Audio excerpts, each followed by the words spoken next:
Bonjour à tous et bienvenue dans ce webinaire qui va porter sur les charges climatiques et plus spécifiquement sur le générateur de vent 3D. Donc nous allons étudier différentes configurations à travers plusieurs exemples de génération de charges de vent. Je suis Mallory Jacquelin et je vais effectuer la présentation de ce webinaire aujourd'hui. Alors, avant de commencer, quelques petites infos sur l'organisation. Le son de votre micro est coupé pendant la présentation, mais vous pouvez poser des questions dans la boîte de conversation du panneau de GoToWebinar.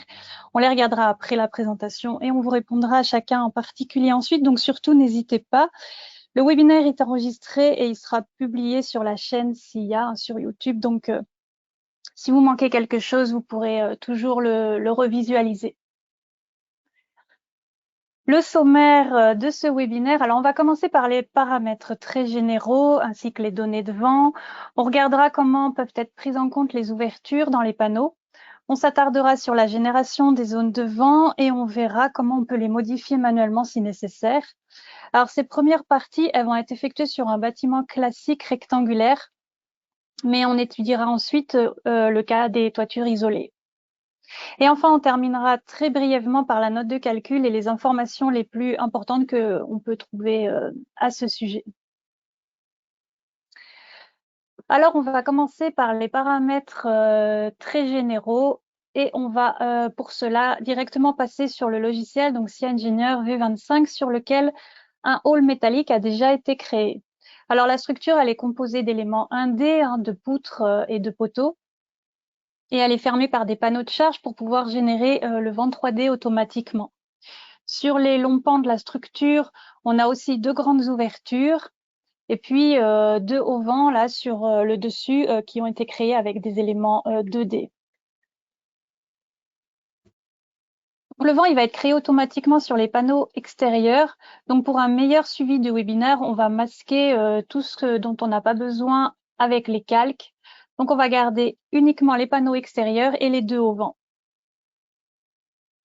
Donc, pour pouvoir utiliser le générateur de vent 3D, il faut d'abord activer la fonctionnalité charge climatique. Sinon, sans cette fonctionnalité, vous ne trouverez pas les propriétés de vent 3D dans le projet. Et maintenant, il nous faut dire au logiciel sur quel élément activer le vent. Ici, en l'occurrence, tous les panneaux. Donc, on va sélectionner l'ensemble des panneaux de charge et on va cocher la case dans les propriétés vent 3D.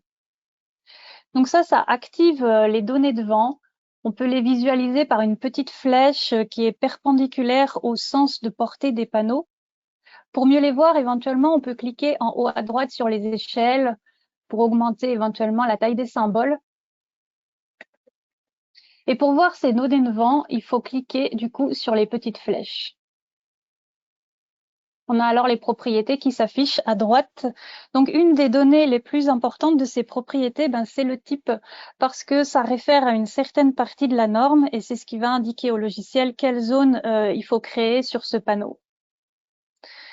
On a aussi trois autres options dans ces propriétés. On a les efforts de frottement, échanger face extérieure et ouverture. Échanger la face extérieure, c'est une option qui est particulièrement importante parce qu'il faut que les petites flèches elles soient orientées vers l'extérieur de la structure. Donc pour le moment, on peut remarquer qu'elles suivent la direction positive du X ou du Y global, mais on voit qu'il y en a deux petites flèches là qui pointent vers l'intérieur de la structure, ce qui n'est pas correct. Donc il va falloir corriger ça. Et pour corriger ça, on a deux solutions. Ou bien dans les données de vent, on clique sur l'option échanger la face extérieure. Donc j'ai la petite flèche qui va se mettre dans l'autre sens. Ou alors, dans les propriétés du panneau, j'ai une option qui s'appelle inverser orientation. Donc, les deux options, elles auront le même effet sur les flèches, mais l'option dans le panneau, elle modifiera aussi le repère local du panneau. Donc, pour mieux voir cela, on peut sélectionner les deux panneaux en question et afficher son repère local. Voilà, donc là, on voit que la petite flèche des données de vent, elle a la même direction que l'axe local Z positif du panneau. Donc, si on coche l'option inverser orientation dans les propriétés donc, des deux panneaux concernés, on voit que l'axe local Z, il pointe maintenant vers l'extérieur de la structure et que la petite flèche des données de vent, elle a suivi. Donc inverser le repère local du panneau, c'est pas un problème, mais ça dépend de la manière dont vous souhaitez lire les résultats des efforts internes. Si vous souhaitez pas modifier le repère local des panneaux, donc on peut décocher cette option qu'on vient de cocher et puis plutôt aller dans les données de vent et cocher échanger la face extérieure. Et comme là, on n'a plus besoin de l'affichage des repères locaux, on va les masquer. Donc, on peut revenir au sujet des types de panneaux en prenant les deux qui concernent la toiture. Donc, le type voile ou toiture, il se met automatiquement en fonction du repère local. Dans le cas d'une toiture, selon que le logiciel il détecte un angle ou pas, il va choisir automatiquement le type de toit plat ou un pan. Donc, dans le cas ici, c'est plutôt une toiture à 2 pans. Et là, par contre, il faut vous le modifier manuellement. Les autres types, du coup, auvent, toiture isolée, acrotère, etc., ils doivent aussi être définis manuellement. Parmi les autres propriétés, donc dans le cas d'une toiture, on peut activer les avancées de toiture, les efforts de frottement et on retrouve l'option échanger face extérieure. Pour cet exemple-là, on peut activer par exemple l'effort de frottement. On nous demande alors le type de surface, lisse, rugueux ou très rugueux. Donc là, on va choisir par exemple lisse et on a le coefficient de frottement, ici en l'occurrence 0,01 qui s'affiche en dessous.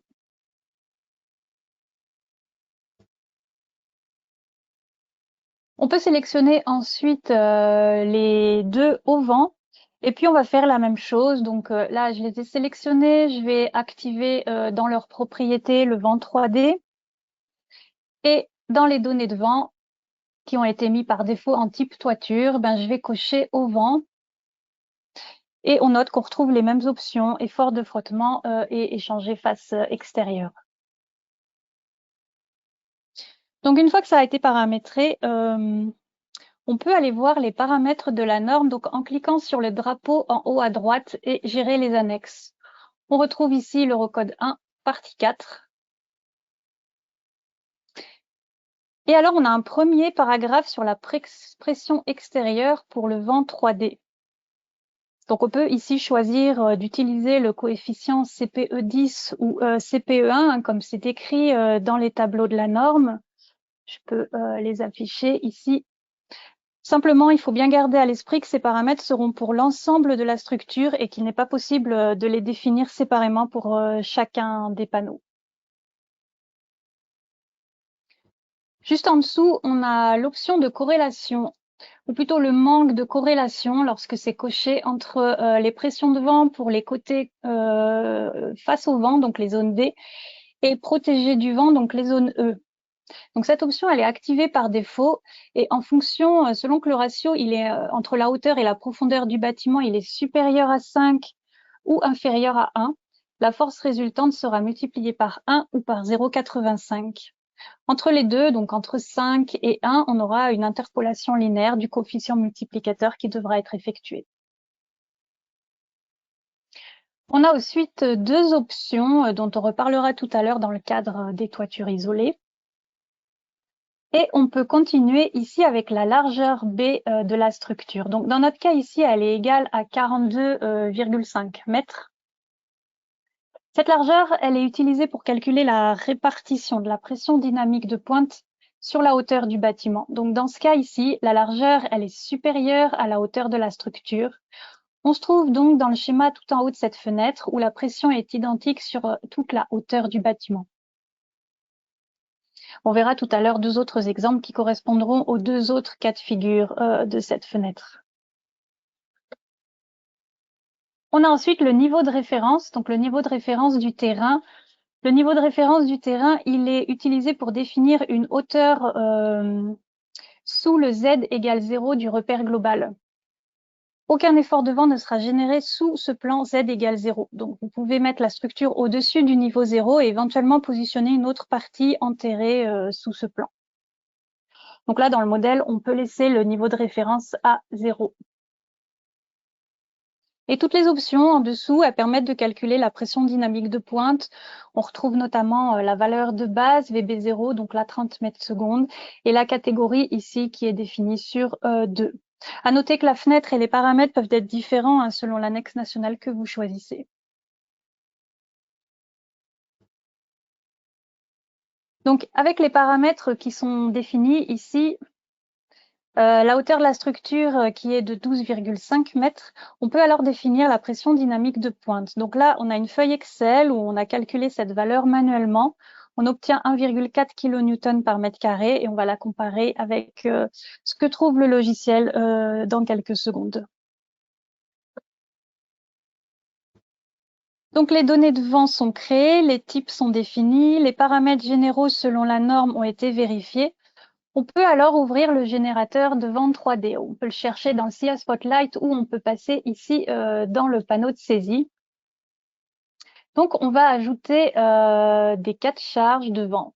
On a 4 directions, donc 0, 90, 180, 270 qui correspondent aux directions X+, Y+, X- et Y-. Donc pour chacune d'entre elles, on a 4 cas de charge qui vont être créés avec les signes plus ou moins des coefficients de pression extérieurs et intérieurs, et les valeurs de CPI sont notées à droite, la 0,2 ou moins 0,3. Éventuellement, avec un clic droit, vous pouvez insérer une nouvelle ligne ou supprimer une ligne existante. Et alors en dessous, on a une option cas de charge additionnelle pour toit à 2 pans. Donc ça, c'est spécifique aux toitures à 2 pans. Les 2 premières colonnes de ce tableau, elles correspondent à des pressions extérieures de signes identiques sur les 2 pans, ce qui correspond au cas qu'on vient d'évoquer. Et les 2 dernières colonnes de ce tableau, elles correspondent au cas où la pression extérieure est différente selon les pans de toiture. Donc ces cas seront générés uniquement si l'option cas de charge additionnelle pour toit à 2 pans est cochée. Donc là, comme on a une toiture à 2 pans, il faut cocher l'option et il faut indiquer la direction du faîtage qui est ici selon le Y global. L'option inclure le cas de torsion, elle est grisée parce qu'elle est disponible uniquement pour les normes américaines. Donc si on valide cette fenêtre, on sait qu'on a 16 cas à minimum de vent qui vont être créés. Et puis, si on a coché l'option cas additionnel pour toit à 2 pans, on en aura encore 16. Donc, au total, on a 32 cas de charge de vent qui sont créés. Et si on clique sur générer les charges, ici, on a un avertissement parce qu'on est avec l'annexe standard. Et l'Eurocode ne définit pas de guide pour les hauts vents dans cette annexe standard. Donc, il se base sur la norme allemande. Mais cela dit, si jamais vous travaillez avec l'annexe française, les hauts vents sont calculés selon les règles de la CNC2M. Et on a alors les cas qui sont générés avec succès. On peut aller les visualiser dans la fenêtre de cas de charge. Donc là, on a 32 cas qui ont été créés avec à chaque fois la direction du vent qui est indiquée, les différents CPI et celui qui est utilisé pour le cas en question. Les cas de charge, ils ont été créés automatiquement dans un groupe de type vent et de relations exclusives, c'est-à-dire que les 32 cas ne pourront pas se trouver ensemble dans une même combinaison. C'est-à-dire dans chaque combinaison, on pourra avoir qu'un seul cas de vent, ils ne pourront pas être combinés entre eux.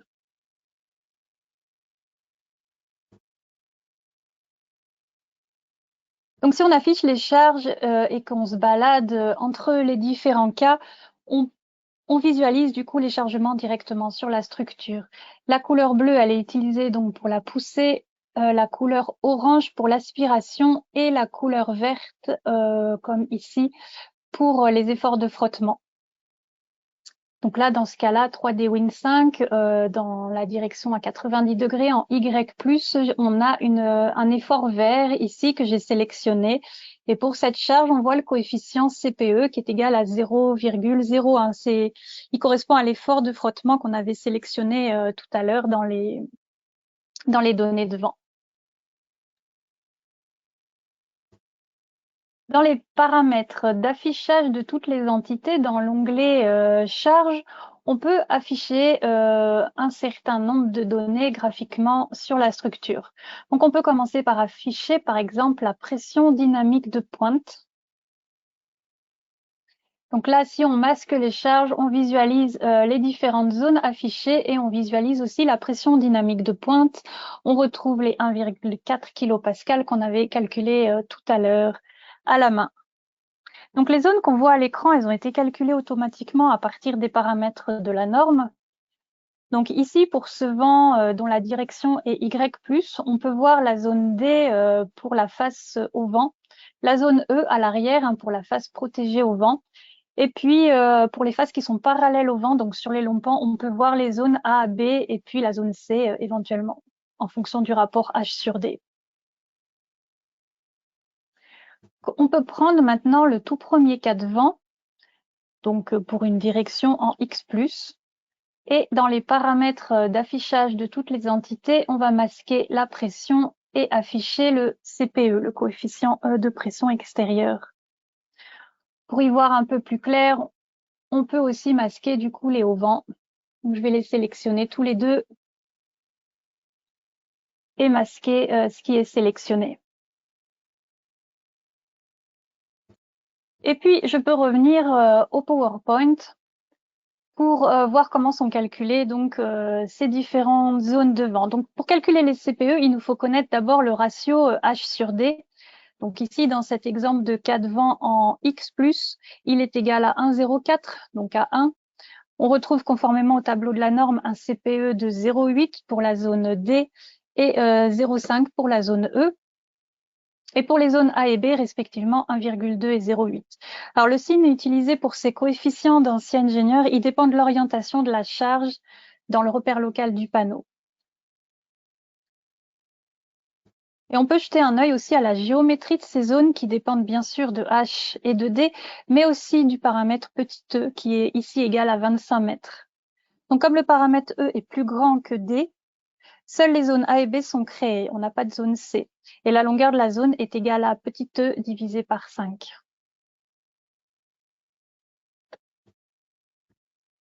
Donc c'est aussi ce qu'on peut vérifier dans SIA Engineer en jetant un œil sur la géométrie des charges. On peut prendre un autre cas de charge, donc par exemple le 3D Wind 5 où la direction du vent est de 90 degrés, donc selon l'axe Y positif. Et dans ce cas, de vent en Y+, on a un ratio H sur D qui devient égal à 0,29. Du coup, on se trouve entre deux lignes dans le tableau pour les coefficients CPE. Pour les zones ABC, les valeurs sont les mêmes, mais pour les zones D et E, les valeurs vont être interpolées entre les deux lignes. On trouve donc 0,71 pour la zone D et 0,31 pour la zone E. Et on peut également jeter un œil à la géométrie de ces zones, plus particulièrement sur ce long mur, le long pan. On remarque ici que la valeur de E est inférieure à D. On a donc trois zones qui sont créées, A, B et C, dont les longueurs dépendent du paramètre petit e. Donc si on revient sur SIA Engineer, de la même manière, on peut aussi visualiser ces différentes longueurs sur la géométrie. On ne va pas vérifier comme ça chaque charge, mais on pourrait le faire, notamment sur les toitures où, en fonction de la direction de vent, on retrouve les charges, les zones F, G, H et puis I.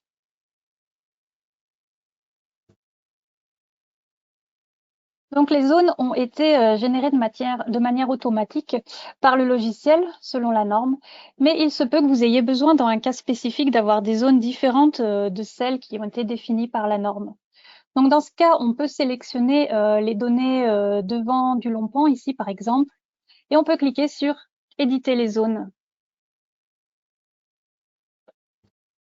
Donc là, en haut de la fenêtre, on peut choisir pour quelle direction on veut modifier la zone. Donc là, on va rester sur la direction à 90 degrés.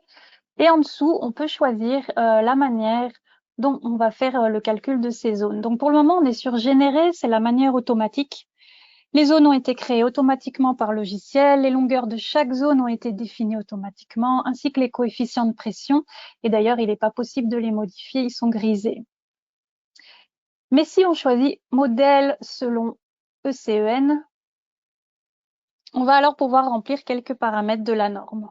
Donc, on peut d'abord cocher l'option bord où on voit les numéros de bord 1, 2, 3 et 4 qui sont affichés sur le panneau. Et en haut de la fenêtre, on peut définir la valeur du paramètre petit e qui va permettre de savoir combien de zones doivent être créées. Donc, on peut mettre, comme dans le cas véritable ici, par exemple, 12. En dessous, on peut définir à partir de quel bord doivent être créées les zones. Donc ici, c'est le bord numéro 1, donc les zones sont verticales. Mais si je mets par exemple le bord 2, on voit que les zones passent à l'horizontale. Donc là, on va laisser 1. Et puis, en vue du calcul des dimensions et des longueurs de ces zones, il faut savoir si ce panneau est perpendiculaire et de face au vent, auquel cas on serait dans la zone D. Ou alors s'il est perpendiculaire mais protégé au vent, auquel cas on serait dans la zone E. Ou alors s'il est parallèle au vent, il faut alors préciser le E par rapport au D, s'il est plus grand, plus petit, pour savoir combien de zones on a.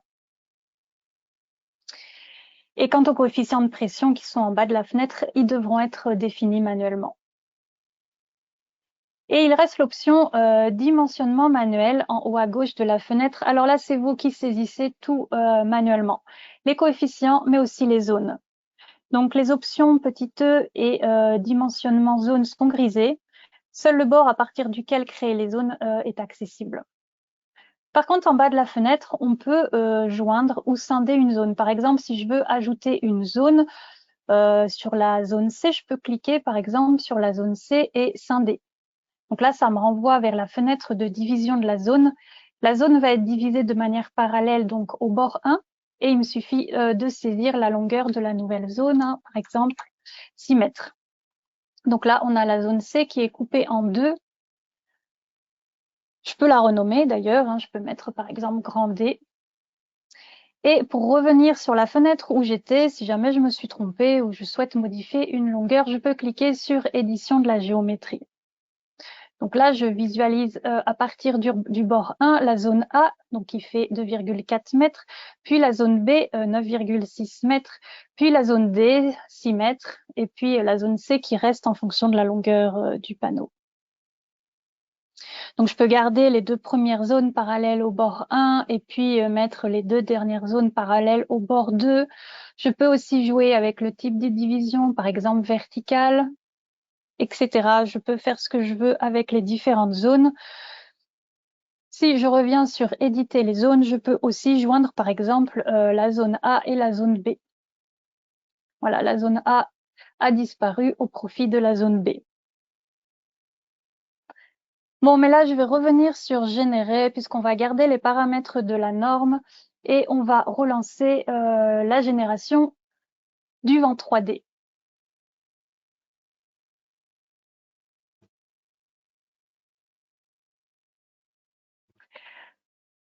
Alors, on va retourner sur les paramètres d'affichage de toutes les entités. On va masquer les coefficients CPE et afficher les CPI. Donc, on retrouve les valeurs 0,2 ou moins 0,3 qu'on avait définies tout à l'heure dans le générateur automatique. On note que les ouvertures dans les panneaux n'ont pas été prises en compte pour le moment. Donc, pour les prendre en compte, on va sélectionner les deux données de vent puisque les deux lompans sont symétriques, donc on peut les faire tous les deux ensemble et on va cocher l'option ouverture. Donc, dès que l'option est activée, il nous faut saisir la superficie de ces ouvertures. Ici, c'est 42,5 mètres carrés. Et on pourrait cocher la face dominante lorsque l'aire des ouvertures de la face en question est au moins égal à 2 fois l'aire des ouvertures dans les autres faces du bâtiment. Donc on va relancer la génération des charges de vent pour voir l'influence de ces ouvertures. Et du coup, pour le cas de vent ici en Y+, à 90 degrés, on a le CPI qui était à 0,2 qui passe à 0,31. Et si je prends un cas de vent en X+, on a le CPI qui passe à 0,12. Dans les paramètres d'affichage, il y a une option qu'on n'a pas du tout parlé, c'est la pression nette. C'est la pression dynamique de pointe, donc les 1,4 kPa calculés tout à l'heure, qui est ensuite multipliée par le CPE et puis soustrait par le CPI. Donc c'est la véritable pression qui est appliquée au panneau.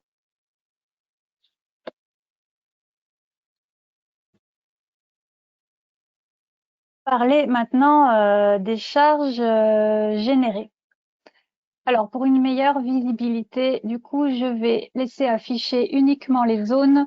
Je vais me mettre en vue de dessus et sélectionner, alors je vais tout réafficher et je vais sélectionner la façade de droite uniquement et je vais masquer tout ce qui n'est pas sélectionné. Je vais enlever aussi les croix de contreventement dont on n'a pas besoin et je garde vraiment que le panneau et les poteaux, donc les porteurs du panneau. Donc pour générer les charges, il y a plusieurs façons. Vous pouvez lancer le calcul complet, puisque les charges elles seront bien sûr automatiquement générées sur les poteaux pour pouvoir ensuite calculer ces éléments. Ou alors vous pouvez lancer simplement la génération du maillage, donc dans le menu outils, calculer maillage, générer le maillage. Ou alors tout simplement, vous pouvez sélectionner le panneau et en bas de ses propriétés, cliquer sur générer les charges. Donc là, si j'affiche les charges, alors, je vais aller masquer les charges surfaciques libres et je laisse afficher que les charges générées. On voit les charges en orange linéaire sur les poteaux, les porteurs du panneau. Donc, si je sélectionne une charge, par exemple celle-là, 3,15 kN par mètre linéaire, je peux voir ses propriétés à droite. Donc, je peux voir le CPE, le CPI et puis la largeur efficace. La largeur efficace de la charge d'origine prise en compte. Parce que la charge d'origine du panneau, elle a été transférée aux éléments porteurs via la méthode des aires tributaires, dont on visualise les traits en violet d'ailleurs sur le panneau.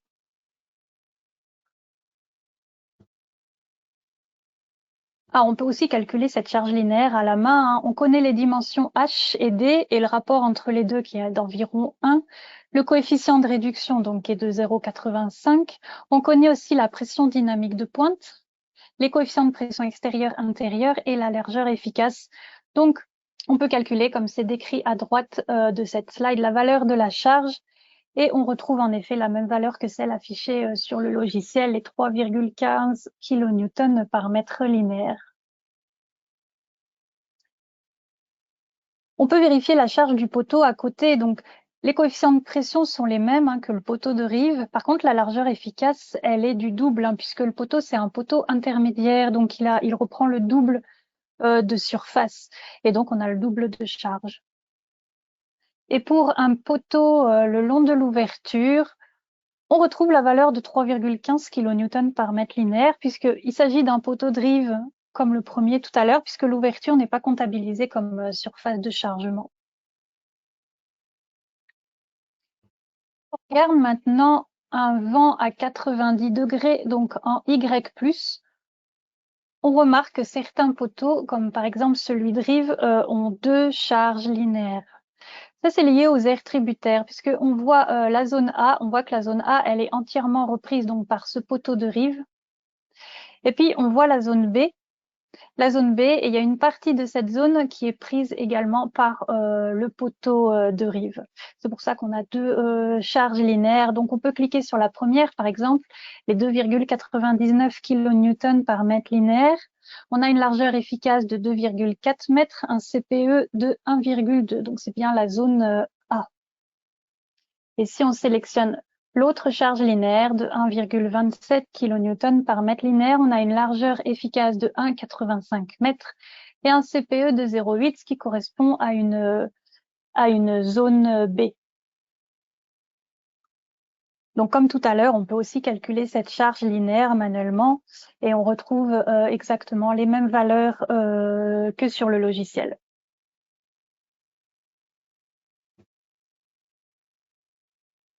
Donc, comme mentionné au début de ce webinaire, nous sommes pour le moment dans le cas d'une pression uniforme sur toute la hauteur de la structure. Mais c'est pas forcément toujours le cas. On peut rencontrer d'autres structures où cette pression ne sera pas la même sur la totalité de la hauteur. Donc, on peut regarder ce comportement sur une autre structure. Ici, on en a une deuxième qui est toute simple. Elle est composée d'éléments 2D, donc des éléments voiles et des dalles. Les charges de vent ne seront donc pas représentées par des charges linéaires comme dans le modèle précédent qui était fait d'éléments 1D et de panneaux. On va voir ici comment cette pression dynamique de pointe, elle se génère sur ce type d'éléments. Les données de vent, donc, elles ont déjà été activées pour tous les éléments 2D du modèle et leur orientation a déjà bien été vérifiée. Les charges de vent ont donc déjà été générées et si on va jeter un œil aux paramètres de la norme, ce sont les mêmes que dans le modèle précédent, à l'exception près de la largeur du bâtiment. On a une largeur de bâtiment ici qui est égale à 8,5 mètres. Et comme la hauteur du bâtiment est également de 12,5, on retrouve toujours cette même pression dynamique de pointe de 1,4 kPa. Donc là, on se trouve maintenant dans le deuxième cas de figure, dans lequel la hauteur est supérieure à la largeur de la structure, mais inférieure à 2 fois la largeur de la structure. Donc en bas à gauche de cette slide, on peut voir le coefficient de réduction et la charge surfacique pour la zone E, donc pour une zone protégée au vent et pour un vent de direction X+. Donc on trouve à la main entre 0 et 8,5, on aura 0,89 kPa et au-dessus, on aura 0,99 kPa. Donc, si je reviens sur le logiciel, on va regarder ça d'ancien ingénieur en jetant un œil au résultat. Donc, pour cela, on va commencer par lancer le calcul. Et à la fin de l'analyse, on va regarder les charges surfaciques, donc pour un vent d'une direction X+, donc celui qui est affiché 3D Win 1, et sur la zone protégée au vent. Donc, je vais sélectionner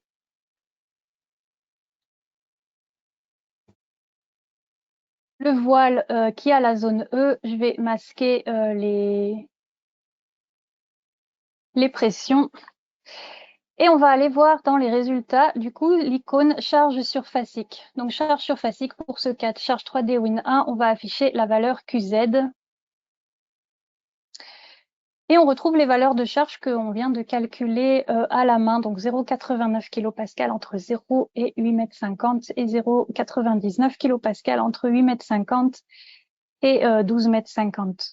Si on affiche la charge, on note qu'elle est présentée de manière uniforme, mais la discrétisation, elle est bien prise en compte pour les résultats. On peut réafficher toute la structure, sélectionner les 4 nœuds en tête et modifier la coordonnée Z pour mettre 20 mètres. Ici, on va relancer les charges de vent pour qu'elles s'adaptent à la nouvelle structure. Et on se trouve alors maintenant dans le troisième cas de figure, dans lequel la hauteur est supérieure à 2 fois la largeur de la structure. Donc dans ce cas précis, la pression de vent est uniforme sur une partie haute et une partie basse de la structure. Et on voit entre les deux que la pression, elle augmente doucement par petits paliers. On peut visualiser le calcul effectué en bas à gauche de cette slide qui est similaire au cas précédent et qui nous donne les différentes valeurs de charge surfacique à appliquer sur la hauteur de la structure. Donc, comme tout à l'heure, si on relance le calcul, on va regarder les charges surfaciques pour ce même cas de charge de vent et pour le voile qui est en zone E.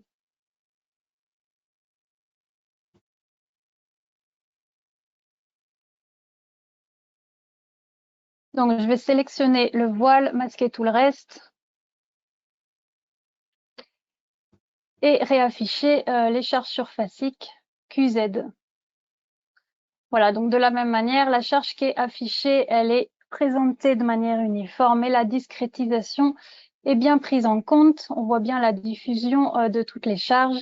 Et dans configuration du dessin 2D, on peut changer les couleurs. Par exemple, si je mets lisse ici plutôt qu'une cartographie à 3 couleurs, j'ai quelque chose de plus parlant, de plus tranché. Donc jusque-là, tous les exemples ont été faits avec un calcul automatique de la pression dynamique de pointe, mais vous avez la possibilité d'imposer vous-même vos valeurs. Donc si je retourne dans les paramètres du projet, dans l'onglet Action, plutôt que selon la norme, je vais choisir Personnaliser. Donc là, je peux imposer les valeurs de pression en fonction de la hauteur, donc totalement indépendamment de la norme. Donc, par exemple, je vais mettre 1,1 kPa sur 10 mètres. Et puis après, on va mettre, par exemple, 1,30 et la structure allait jusque 20 mètres. Donc, on va retrouver normalement deux zones. Donc, je ferme, je valide et je relance le calcul.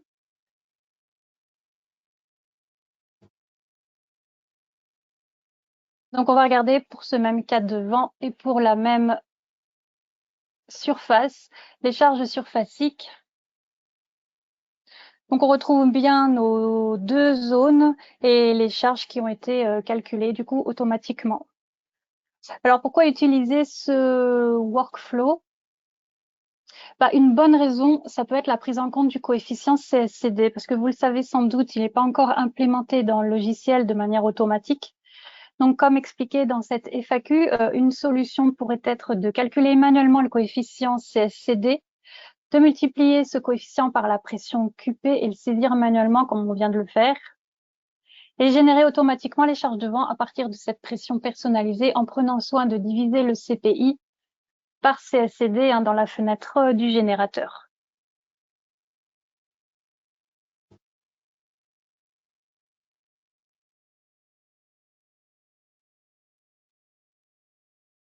Et alors, on peut passer au dernier exemple, qui est le cas d'une toiture isolée.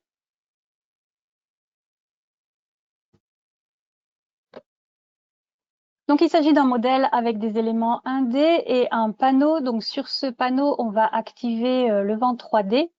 Dans les données du vent, on va modifier la toiture qui a été mise par défaut en toiture isolée et le type de toiture isolée en un pan.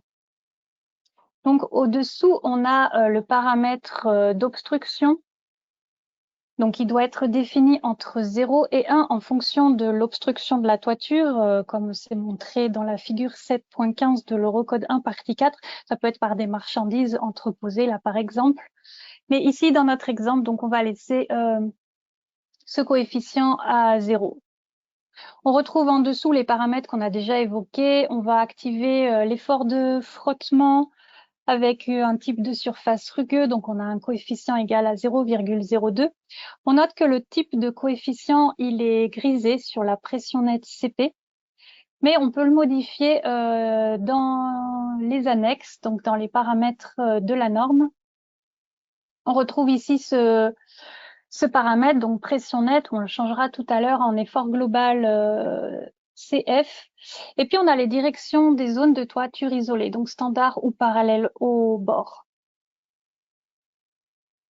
Donc, en bas, comme c'est décrit, on peut les générer de manière standard, c'est-à-dire dans la direction du SCG, donc le système de coordonnées global, donc dans le repère global, mais on pourrait aussi, pour des toitures non régulières, générer les zones de manière parallèle au bord de la toiture.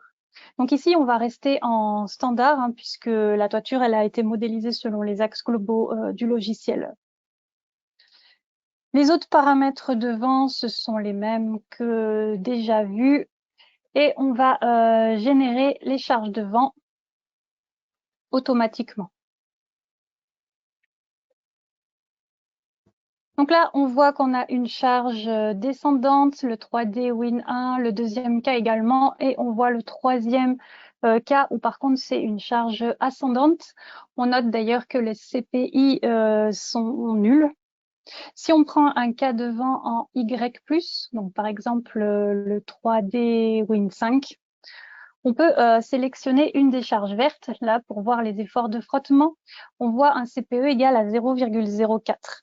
Donc, le coefficient de frottement, il était de 0,02, pour rappel, il y a quelques secondes. Il n'y a pas d'erreur, simplement, comme il s'agit d'une toiture isolée, la zone de frottement doit être comptée 2 fois et c'est pourquoi la valeur, elle est doublée.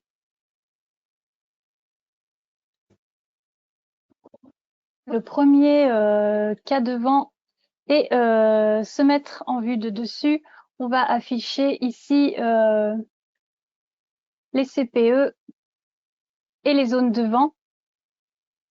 Donc, on peut voir les zones C1, A et C2 au milieu, puis les zones B1 et B2 aux extrémités.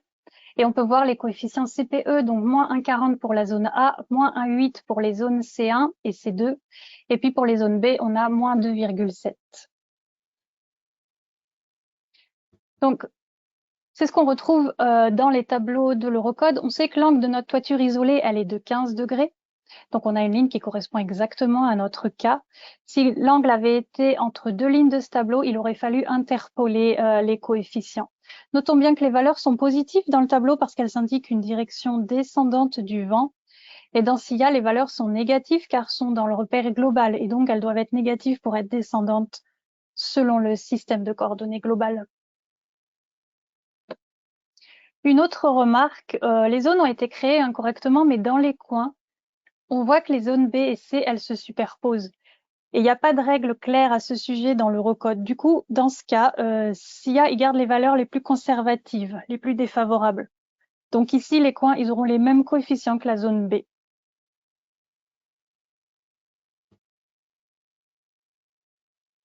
Si on affiche le cas de vent numéro 3, par exemple, on note que pour un vent ascendant, les coefficients de pression ont une valeur positive.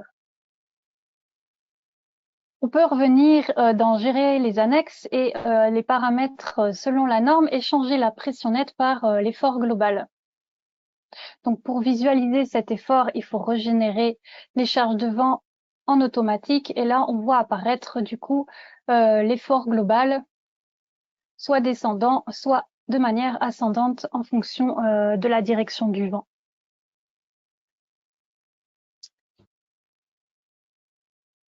Donc, comment cet effort a été créé? Donc, on peut se baser sur la figure 7.16 de l'Eurocode 1 partie 4.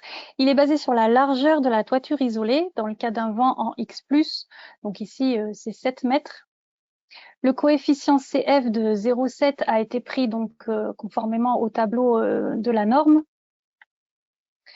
Et on connaît également la pression dynamique de pointe. Donc on obtient dans ce cas de vent précisément une charge de 4,76 kN par mètre, comme c'était affiché tout à l'heure graphiquement sur le logiciel.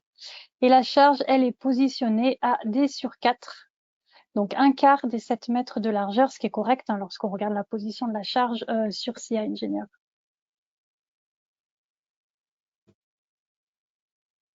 Voilà, et pour finir, quelques mots sur la note de calcul très brièvement pour montrer ce qui peut être ajouté à ce sujet. Donc, je vais revenir sur SIA, je vais revenir au premier modèle et je vais ouvrir du coup la note de calcul pour en créer une nouvelle. Donc ici, dans les éléments disponibles, dans les charges, on a les données de générateur de vent 3D. Donc, si je régénère, on peut visualiser la norme qui est utilisée et tous les paramètres qui sont issus de cette norme utilisée pour calculer le vent. On voit notamment l'option du manque de corrélation là entre les zones D et E activées. En double-cliquant donc sur ce tableau, vous pouvez ajouter ou retirer certaines propriétés. Si par exemple je veux masquer toutes les premières lignes, je peux les sélectionner, supprimer et valider. Et instantanément, automatiquement, ces lignes ont disparu de ma note de calcul. Donc, je peux faire la même chose avec le tableau qui est en dessous avec les données du vent. Donc, en double-cliquant dessus, j'ai la liste des propriétés. Je pourrais, par exemple, pour les toitures isolées, afficher le rapport d'obstruction phi. Là, je peux afficher, par exemple, la macro de D et elle apparaît à la fin du tableau. Je vois qu'elle était déjà activée au début.